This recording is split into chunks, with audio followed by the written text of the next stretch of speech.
Okay, in this video I'm going to talk a little bit about how to analyze data in Grasshopper.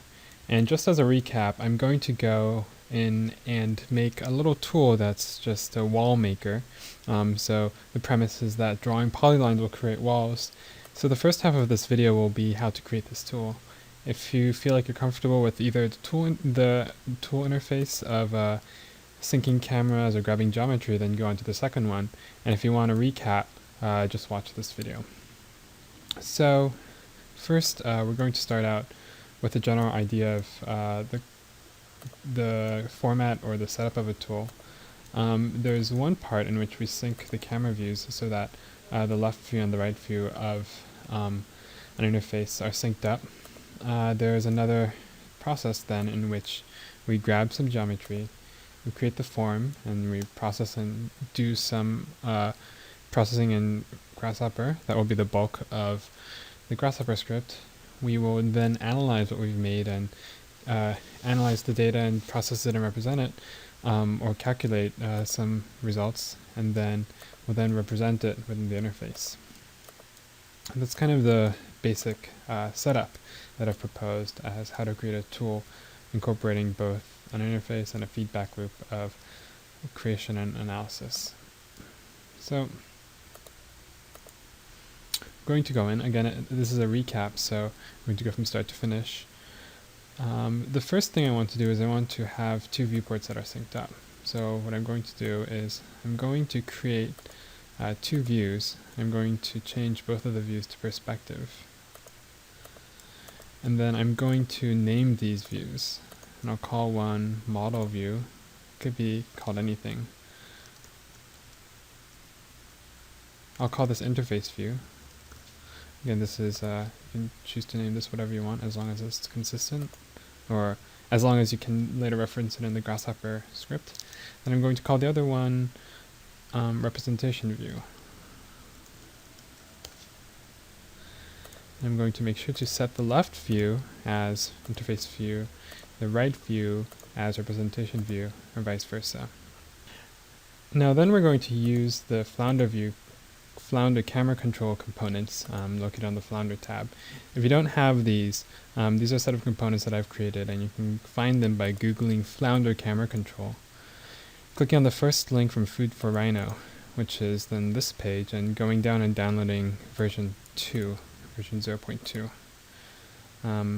After that's downloaded, you'll notice it'll appear in a zip file.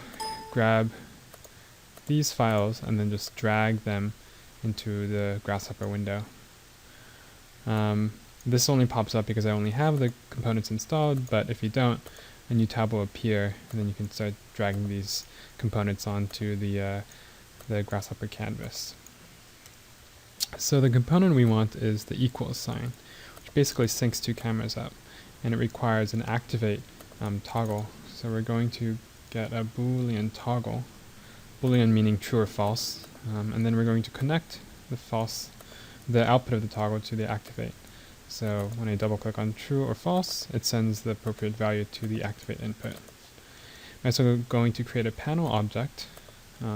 That's a shortcut. I can double click and type panel, or I can type the quotation mark. And then for the source viewport, I want to use interface view. I'm going to plug that into the input of the Flounder component. For the other, for the destination viewpoint, I want representation view. And then I'm going to plug that in. Now, if I double click on the toggle and turn it to true, it looks like it's worked, but it doesn't continue to update the cameras until I double click and turn toggle off and on. And this is because this component is only running once when I click on, when I set this to true. So I want to use the timer component. Provides a mechanism for updating solutions at specified intervals. So I can plug this into the component by clicking on the red arrow, dragging it, and connecting it to the camera component. And this means that it will update every 1 second. If I right click on the timer component, I can set the interval. I'm going to set this to 20 milliseconds, which means that it's near identical. And right now it's a little laggy because I think my screen recording software is slowing down my computer greatly. but on your computer it should be smooth like butter. So that's the first step to using this component. And right now, it's the first step to creating an interface. But I'm going to turn off the timer by double-clicking on it. You see how it's grayed out. So now the other thing we want to do, or the rest of the component, is we want to actually create the tool by first grabbing the geometry, if you can remember. So I'm going to do that by looking for the geometry pipeline, and that's here. The pipeline is also up here in the parameter, the geometry pipeline component. And I'm going to say we want to grab a layer called wall line. Then, so I can just double click the layer. And then I also can double click the line, the swirly thing, which means line, or I can right click and say, I do want curves also. So this geometry pipeline component will grab anything from the layer wall line that are curves. Now, since we don't have a layer called wall line, I'm going to go ahead and make that right now. And then I'm going to plug the output of this geometry pipeline component into a geometry component. Now, this it's oranged out because there's nothing on the wall line layer. I'm going to set the current layer to the wall line layer, and I will create a polyline. So all of a sudden you can see that the geometry component is greened out, which means that if you hover your mouse over it, it says one referenced polyline curve, one value inherited, reference polyline curve. So since I said I was just going to extrude these lines vertically, I'm going to use the extrude component and plug the geometry into the extrude component. So if I hover over the extrude component's inputs, you can see that it takes as an input the profile curve or surface, and another input extrusion direction. So I want our direction to be in the Z direction upwards. So if I plug it in, you can see I get this shallow wall. But if I vary the factor of this vector, I can, which is right now 1 by default, I can vary how high the wall is, like that. And if I double click on this slider, or right click on it to edit, which are the same thing, they can affect its accuracy. I wanted to use floating point numbers with decimals, and I wanted to go from 0 to 30, which is great. Excellent. So now I have a kind of a basic wall component. If I create another polyline,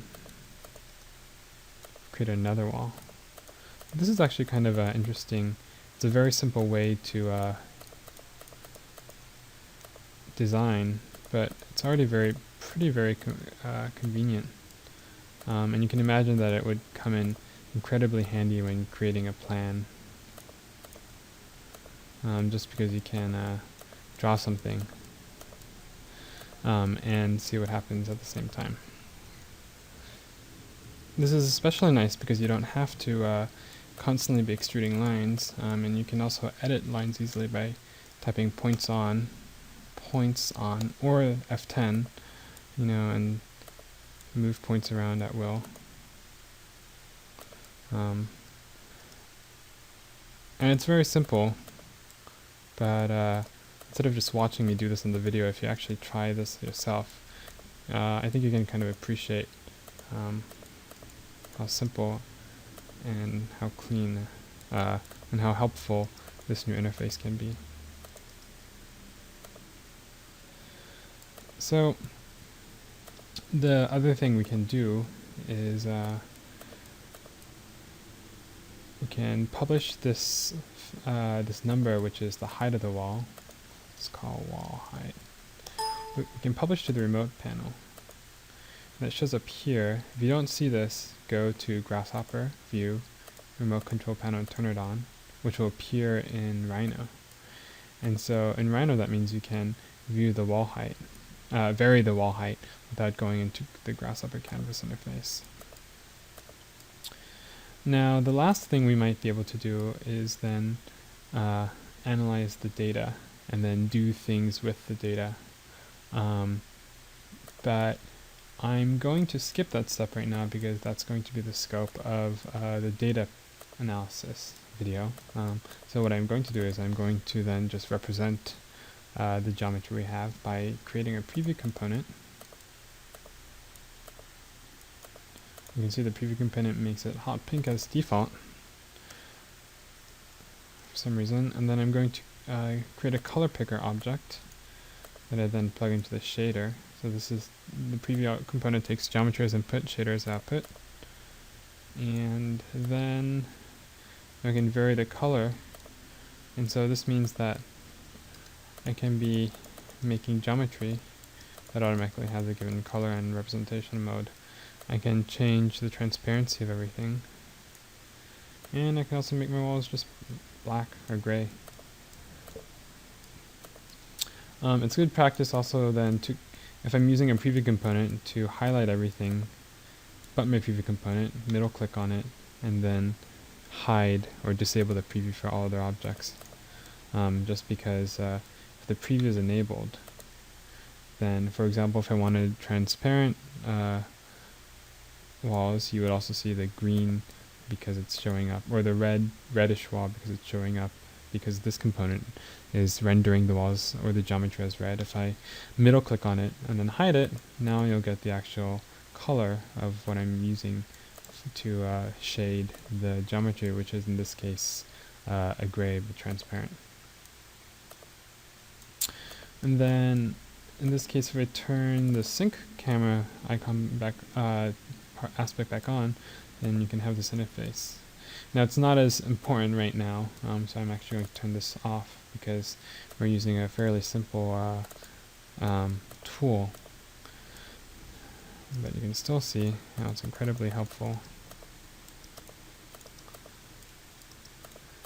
to use lines to create geometry.